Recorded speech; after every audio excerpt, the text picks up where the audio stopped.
Hi, I'm Mike Maringer, Director of Kitsap County Juvenile and Family Court Services. When most people hear about our department, they automatically think that we're the place where kids go to serve detention when they break the law. And although historical views believe that our programs are only punitive, we do offer services for youth on probation. Therapeutic courts, evidence-based programs, specialty caseloads, and drug and alcohol outpatient treatment are all designed to build skills and to address the issues that brought the youth before the court. In addition, we also provide services for at-risk youth, children in need of services, and truancy. And we also advocate for the best interests of children who have been abused and or neglected. Next, you will hear about some of the services we provide.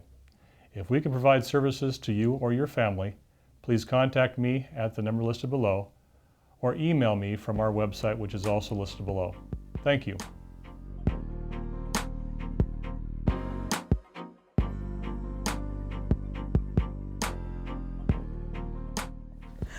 One of the many components of the Kitsap County Juvenile and Family Court Services is the education piece. Joining me is Jeff Allen. Jeff is the Director of High-Risk Youth Programs through Olympic Educational Service District, which is a whole mouthful. Many of us in our community call it the ESD. Well, welcome. I'm glad you're here. Tell us more about the educational programs here at the Juvenile Services Programs. Well, Olympic ESD provides an education for the youth that are incarcerated here in the facility. By state law, they're obligated to a free and public education, and so we provide that for them here. Many of the kids that we see are enrolled somewhere else, enrolled in Bremerton or South Kitsap or any of the county school districts, and so we coordinate with those school districts and collect homework if they are in good standing in their school. But many of the kids that we see here have not been enrolled or are been out of school for some period of time. And so we also provide a lot of transition services. So while they're here, we provide a basic core instruction of math, science, social studies, and language arts every day. We have a nice little library that the kids come and read, and many of our kids read more while they're here than they do on the outside. But in addition to that, we coordinate with a lot of other agencies and services that are available to the kids. It's nice they're here, so then we can garner those resources to provide them support. One of the big things that we do is transition. So when students are here in our facility, we also work with their next educational step, be that back to their home high school or junior high, or into a GED program, or into the Skill Center, or Bremerton School District's Open Doors program. And so we make sure that we transition them into their next educational step after leaving here. Additionally, we have another program called CATS, the Kitsap Alternative Transition School. So these are kids that are not incarcerated in the facility, but they're under the supervision of the court, and for whatever reason they may not be able to attend their home school. So through a coordination with the court and the probation department and the alternatives to detention department, we run CATS. And it's school. It's called a day report school, and the kids come here to the facility every day, and we have a full academic program plus some outside activities that we do. We have a garden project out at Howe Farm where the kids go out and are working and building a garden out there. And the idea there is for those kids that aren't quite ready to transition back, or maybe coming out of a treatment facility and are not necessarily ready to integrate back into a full comprehensive high school program, they're enrolled in CATS, and we have them from 45 days to 90 to almost a whole year of school, and we work with them and get them ready to transition back into a traditional education environment. That's great.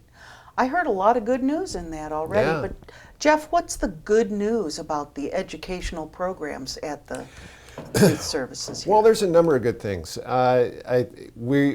Since 2014, the GED test has changed.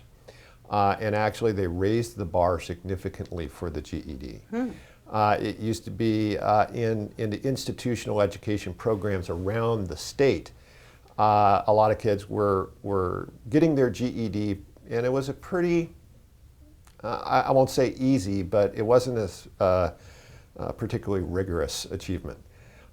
In January of 2014, the GED test changed significantly and the bar was raised quite a bit. And so we found right away that a lot of kids that had passed the GED in the past would not have passed the new test. We've been really adjusting to that because that really is an option, one of the best options for a lot of the kids, because we'll have 17 and 18-year-old students who have not graduated, don't have a credit at all. So we've been working really hard in retooling our GED program, and we've had, since that time, 12 kids complete their GED while they're here in the facility. Great. And with a 100% success rate, meaning that students that enter into our process for the GED, they pass it. It may take a while, but they pass it. That's every great. time. I think another thing in the system as a whole is the number of youth that we have here is declining. I think that's an effect nationwide that we've recognized that maybe our juvenile justice system is not necessarily helping kids in many ways. And so the rate of incarceration for kids is going down, which I think is a great thing. It's a good thing. Because it's for a lot of reasons that we won't necessarily go into right now. But one of the challenges that we find in the school then is that the kids that we do have here, although our populations are smaller, the density of needs for the kids that we are seeing in the facility now is increasing, with chemical dependency issues, mental health issues, homelessness, other factors that are tremendous barriers in these kids' lives. And frankly, their education is a second or third level need for them. And so working with the department here as well as the school and all the other agencies that are able to provide services for these kids, it's a good thing that we're trying to coordinate better in terms of being able to apply those services to those kids. Because the kids we're seeing here really need the help. Yeah, really. Thanks for your time today, Jeff. For more information on Kitsap Juvenile Services, go to the website on your screen.